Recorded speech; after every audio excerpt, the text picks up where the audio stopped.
So we've got a question from Rachel from New Zealand. She wants to know if she should set up a self-access centre in her school. Okay, well, self-access centres are becoming a lot more popular recently with all the new technology that's kind of filtering down into teaching.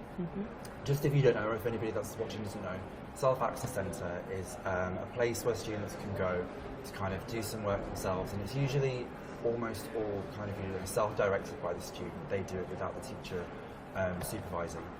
So, given that, I would love to be able to give some advice, but I think it depends on different cases to say whether you should or shouldn't have one. There's no right answer.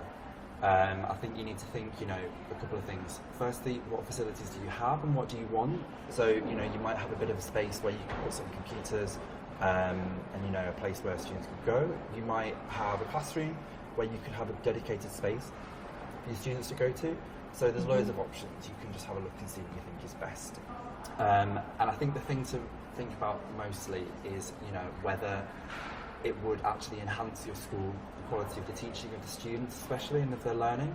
So I think you need to kind of really assess how much of an impact it would have on your students' learning to see whether it was worth it or not. But I think it's never a bad idea. And if Rachel does decide to go ahead, we would love to know how she gets on. Great, thanks.